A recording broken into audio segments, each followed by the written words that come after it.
नमस्कार दोस्तों, मैं नीलम वर्मा। चलिए बहुत दिन बाद आज आपको हंसी से लोटपोट कर देती हूँ अपनी नई कविता के साथ होली। वो देखें ज़रा ज़ोर से और बेधड़क दिल में आग लग गई। पड़ोसन की पहली नज़र का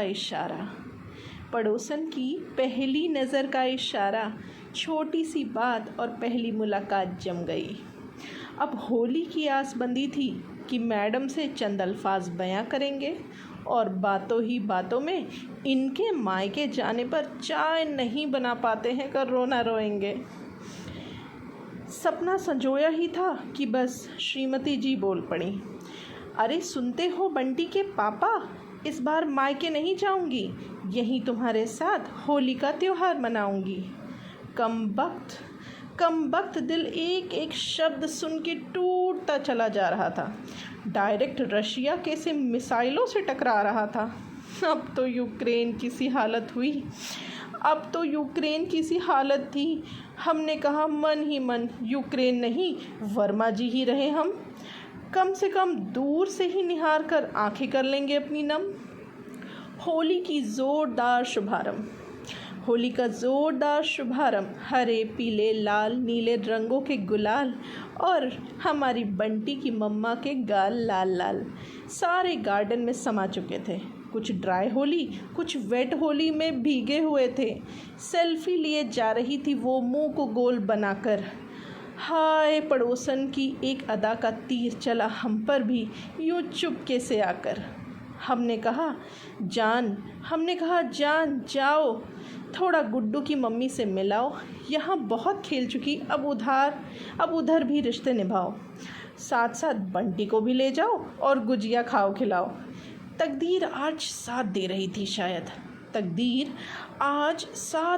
थी शायद और उसके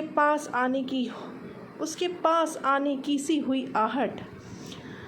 इधर मैडम नहीं थी, सामने पड़ोसन खड़ी थी। हमने कहा हैप्पी होली और हथेली में गुलाल लेकर गालों पर लगा दिया। मानो करंट सा झटका सा लगा और इश्क में कैद उसके रूप में दिल अटका सा लगा।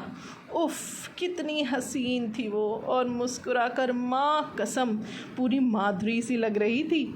हुस्न के दीदार में घायल हम और मरहम सी उसकी एक झलक जच रही थी। बालों में, मेरी स्थिति सुनिएगा, बालों में चिपके च्युइंगम से थे हम, स्ट्रेच होने की आज़ादी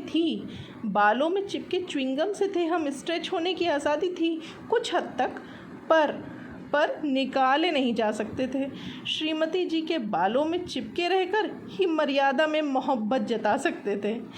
इन नाजुक सपनों में खोए ही थे कि अचानक कानों में विस्फोट हुआ।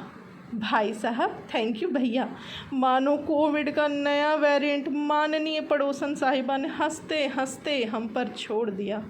तो ये था क्लाइमेक्स हमारी अधूरी कहानी का, जो होली के नाम पर कुर्बान हो गई। कोई अफसोस करता रहा नज़र लड़ाने का, और कोई भैया शब्द के इर्द गिर्द चादर तान के हैप्पी होली करके चैन से सो गई। Thank you.